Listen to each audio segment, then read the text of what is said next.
Some of you may not know that the FTC, the Federal Trade Commission, just came out with an amendment to its Safeguard Rule. And it's very important for especially MSPs to be aware of what the amendment says and how it affects you. Hi everyone, I'm Paige Bennett. I'm in-house counsel for Seven Figure MSP.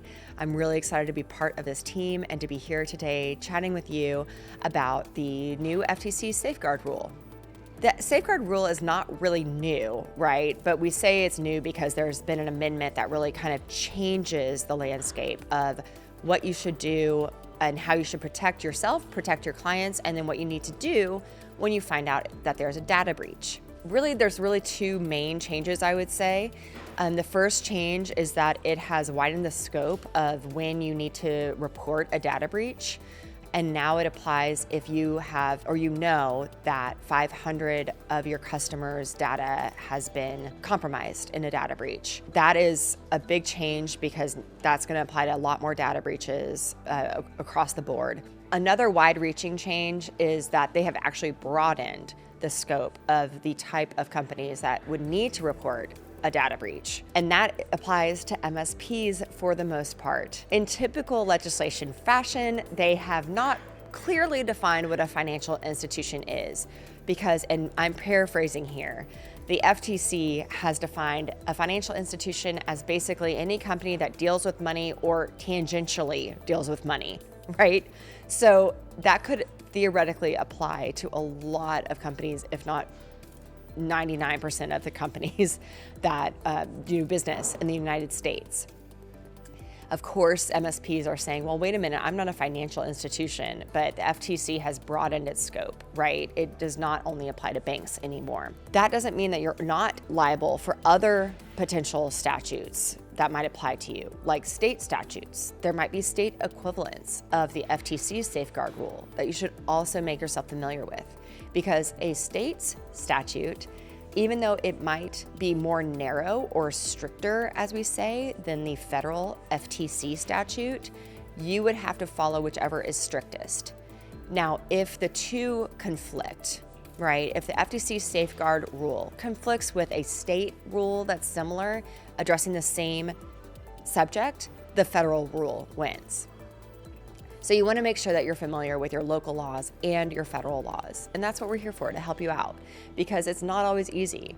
And one thing that's not easy about it is knowing when you have to report. The requirement is that you must report as promptly as possible, but no later than 30 days to the FTC when you are aware of a data breach. Again, the data breach is that of 500 or more customer files or customer data points.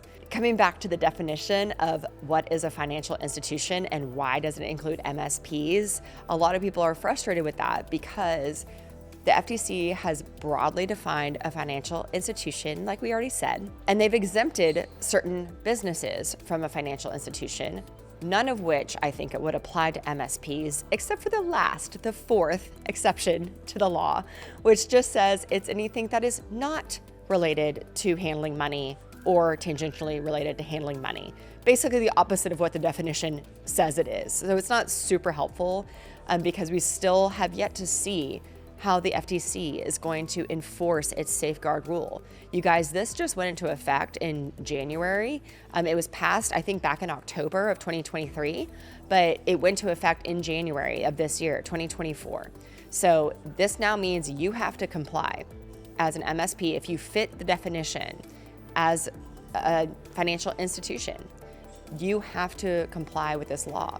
So not only are you liable for a potential fine if you don't comply with the law, right? And that fine could be upwards of hundreds of thousands of dollars. It really is at the discretion of the FTC. I don't want to unnecessarily startle you all, but I just want you to know that the FTC has a lot of leeway with determining what a fine should be for a potential lack of reporting.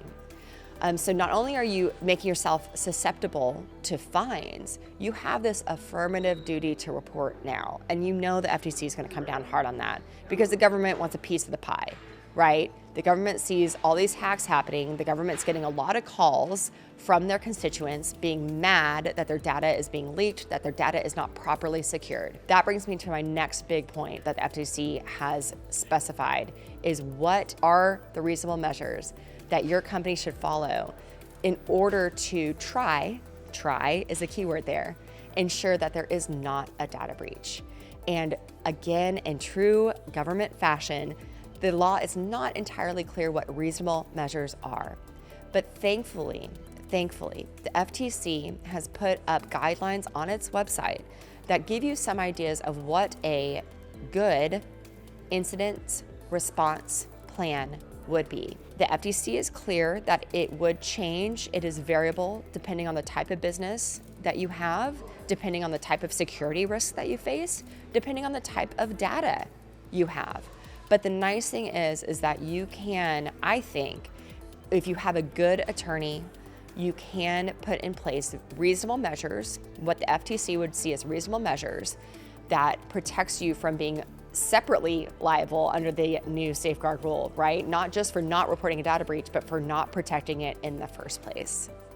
So you want to make sure that you've reviewed that FTC rule. You want to make sure that you have good attorneys who have helped you prepare an incident response plan to protect yourself from being liable just from not protecting your data well enough. And then we need to watch the changing landscape, honestly. There's going to be a lot of changes in the next few years over the course of lawsuits that are brought by the FTC or fines that are brought by the FTC. And they're going to be enforcing the Safeguard Rule. And that's how we are really going to find out what do they mean by financial institution? What do they really expect is a reasonable security measure that the financial institutions should have in place to try and ensure that there is no data breach? So I hope that you all will take a minute, go to the FTC website. They have a lot of good places where you can at least start in order to try to see what a reasonable security measure would be. But again, I really encourage you to consult with your own attorney to help you put in place an incident response plan, especially, and we can talk about this on a whole other podcast, but especially because you're going to be arguing with the insurance companies, right, about whether or not those security measures were reasonable and adequate in the first place. And that is going to be something you're definitely going to want an attorney's help with. Thank you guys again so much for listening. I want to let you know that if you need an attorney to help you look over your contracts, to look over your incident response plan, to look over any policies, handbooks, other types of agreements that you have, whether it's with clients, vendors, or employees, you have us, seven-figure MSP, but you also have the new MSP law firm.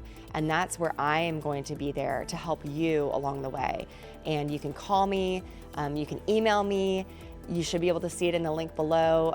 Please like and share this post because as we know, there's really a shortage of good, reliable MSP lawyers out there. So we're really excited to be able to come alongside you and help you navigate this new changing landscape. If you want to book a consultation with the MSP law firm, you can click the link below. Please, again, remember to like, comment, and subscribe to this podcast so that we can get the word out about these new changing laws. Thank you.